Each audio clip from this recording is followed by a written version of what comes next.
ದೇವರ ಆಶೀರ್ವಾದ ನಿಮ್ಮ ಬೆಂಬಲ ಯಾವಾಗ್ಲೂ ನನ್ನ ಮೇಲಿರ್ಲಿ ಅಂತ ಹೇಳ್ತಾ, ಇವತ್ತು ಶುಕ್ರವಾರ ನನ್ನ ಡೈಲಿ ಲಾಗ್ ಇವತ್ತಿಂದ ನಾನು ಶುರು ಮಾಡ್ತಾ ಇದ್ದೀನಿ. ಪ್ರತಿದಿನ ಲಾಗ್ ಮಾಡಬೇಕು ಅಂತ ಅನ್ಕೊಂಡಿದ್ದೀನಿ. ನಿಮ್ಮ ಸಪೋರ್ಟ್ ಯಾವಾಗ್ಲೂ ಇರಲಿ.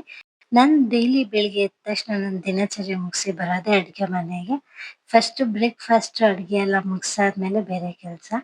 ಸೊ ಇವತ್ತು ದೋಸೆ ನೆನೆ ಹಾಕಿದ್ದೆ ರಾತ್ರಿನೇ. ಸೊ ನಾಷ್ಟಕ್ಕೆ ಅಂತ ಆಲೂಗಡ್ಡೆ ಪಲ್ಯ ಮಾಡೋಣ ಅಂತ ಆಲೂಗಡ್ಡೆ ಎಲ್ಲ ಬಿಡಿಸಿ ಎಲ್ಲ ರೆಡಿ ಮಾಡ್ಕೊಂಡಿದ್ದೀನಿ. ಈ ಕಡೆ ವೆದರ್ ಫುಲ್ಲು ಫಾಗಿ ಆಗಿತ್ತು. ಸೊ ನಿಮ್ಗೆ ವೆದರ್ ತೋರ್ಸ್ಕೊಂಡು ಹೋಗೋಣ ಅಂತ ಆಚೆ ಬಂದು ನನ್ನ ಮಗನಿಗೆ ಸ್ಕೂಲ್ ಲೇಟ್ ಆಗುತ್ತೆ ಅಂತ ಎಬ್ಬಿಸಿ ಅವನಿಗೆ ರೆಡಿ ಆಗ್ಲಿಕ್ಕೆ ಹೇಳ್ತಾ ಇದ್ವಿ. ಈ ಕಡೆ ಅವರಪ್ಪ ಸ್ವಲ್ಪ ಮೋಜು ಮಸ್ತು ಮಾಡ್ತಾ ಇದ್ದಾರೆ ಮಕ್ಕಳ ಜೊತೆ ಇದ್ದು. ಅಷ್ಟರಲ್ಲಿ ನಾನು ಪಲ್ಯ ಎಲ್ಲ ರೆಡಿ ಮಾಡಿಬಿಟ್ಟು ಆಚೆ ಬರ್ತಾ ಇದ್ದೆ. ನಮ್ಮ ಅತ್ತೆ ಚಳಿ ಅಂದ್ಬಿಟ್ಟು ಲೇಟಾಗಿ ಬಂದು ರಂಗೋಲಿ ಬಿಡಿಸ್ತಾ ಇದ್ದಾರೆ. 7 ಗಂಟೆ ಆಗಿದೆ. ಇನ್ನ ನನ್ನ ಹಸ್ಬೆಂಡ್ ಕರ್ಕೊಂಡು ಬಾ ಅಲ್ಲಿ ಆಚೆಗಡೆ ರೋಡ್ ಸೈಡಲ್ಲಿ ಹೇಗೆ ಕಾಣಿಸುತ್ತೆ ಫಾಗ್ ಅಂತ ಹೇಳಿ, ಆ ಚಳಿ ಸಿಕ್ಕಾಪಟ್ಟೆ ಚಳಿ ಇತ್ತು. ಹೋಗಿ ನಿಮಗೋಸ್ಕರ ನಾನು ಈ ವಿಡಿಯೋ ಮಾಡಿದ್ದೀನಿ.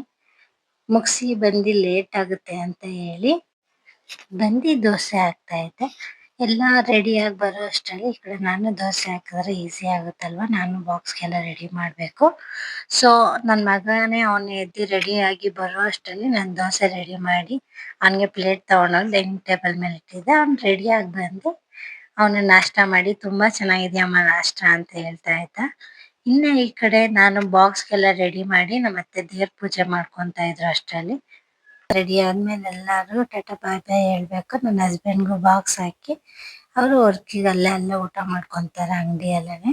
ಇನ್ನು ಅವರೆಲ್ಲ ಕಳ್ಸಾದ್ಮೇಲೆ ನಾನು ನಾಷ್ಟ ಮಾಡಿಕೊಂಡು ದೇವಸ್ಥಾನಕ್ಕೆ ಹೋಗೋಣ ಅಂತ ಸ್ನಾನ ಮಾಡಿ ರೆಡಿ ಆಗಿದ್ವಿ.